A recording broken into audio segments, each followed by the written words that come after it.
Global philanthropy is a messy business. It's hard work carried out by imperfect people living on the fringes of civilization. And when you work very far from the limelight, it's not hard to get forgotten. We seek to change all that through visual storytelling, helping international charities with filmmaking and fundraising. I'm Earl Bridges, and I'm looking for the good all over.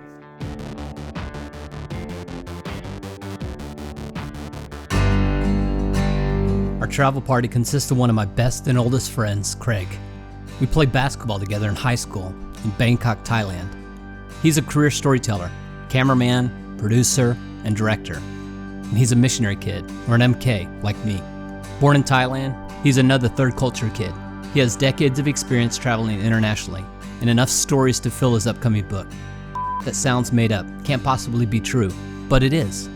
He and I are crafting this story together. Craig's the eyes, and I'm the voice, as we share the responsibility for telling these stories. Quaking in my belly will not stop. It's colder now, colder now. Don't be afraid, don't be afraid, don't be afraid. You're gonna die. Dan Flower is an architect who has worked in Uganda for years and is continuing the legacy of work his parents began.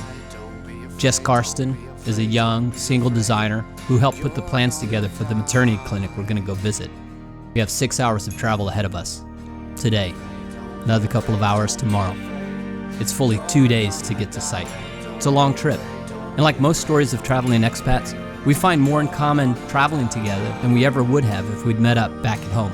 We have become fast friends. We'll be forever joined by the adventures ahead. I immediately like both of them. Wit, worldview, it's my kind of folks. We bounce along a beautiful, confusing countryside into God knows what lies before us. Graphic images we've seen of the Idi Amin days portend the potential human devastation we may find, a foreshadowing of the impending danger. Similar to a horror movie, where you just want to shout at the screen, "Don't go in there," or "Be careful, and don't get too comfy." Well, we did go in there, and we got comfy. Don't be afraid. Don't be afraid. Don't be afraid.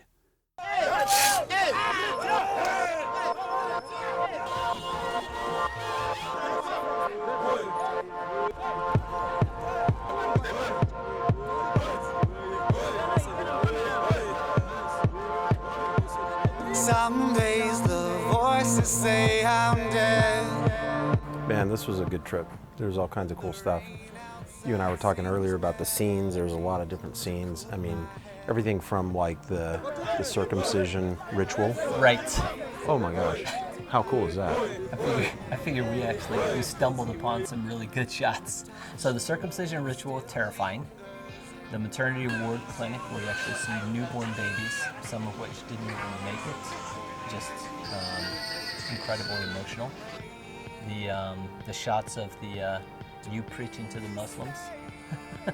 Dude, that was completely out of the blue. I get out to get some shots, and they say, "Yeah, you can, no problem, but come up here, and I want you to preach to the group of like 200 or 300 Muslims." I like when they actually give you the Quran, and I thought you were going to have to start reading the Quran, and that can only be edited and for their purposes and not yours. And then they asked me what faith I was. I said I'm Christian, right. And then the immediate proselytization, program began.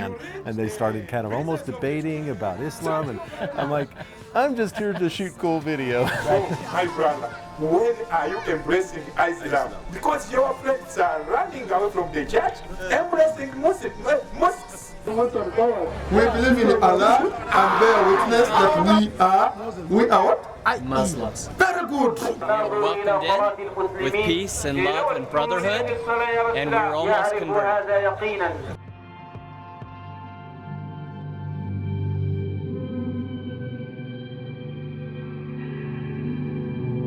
Philanthropology. What the hell does that mean? Quite frankly, I just made it up. But it does a pretty good job of summarizing what this is all about.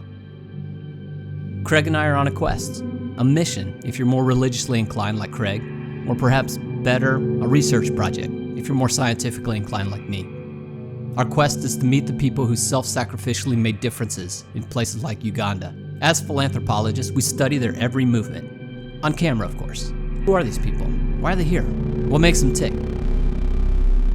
And most importantly, Are they actually making a difference? The heart of the story really is the work being done at the medical clinic.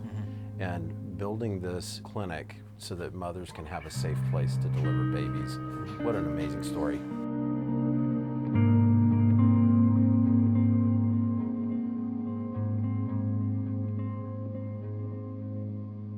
So yeah, we get it, we talk about it.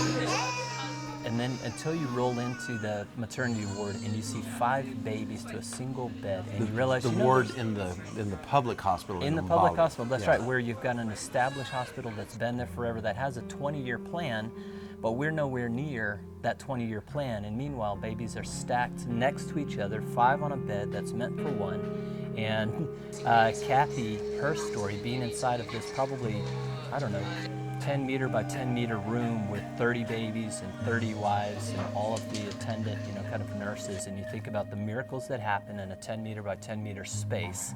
And then you roll that out and you say, heck, there really is a need. I mean, there's a huge need in that region. These are only people that showed up at the hospital.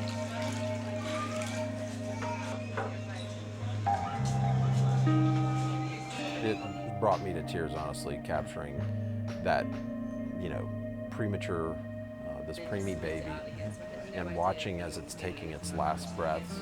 Its mouth is open, struggling to its survive. chest is trying to breathe, and thinking, how pointless. I mean, with the mother right there. With some resources, we can make that equation better.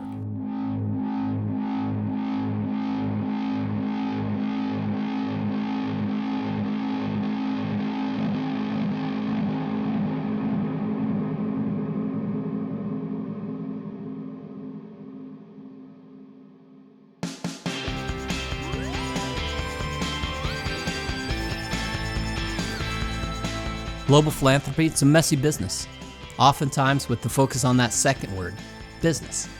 But done right, it's changing lives. It's a business done by some of the most intriguing, inspiring, often flawed individuals you'll ever meet. Our quest is to study these philanthropic people. We are philanthropologists with cameras.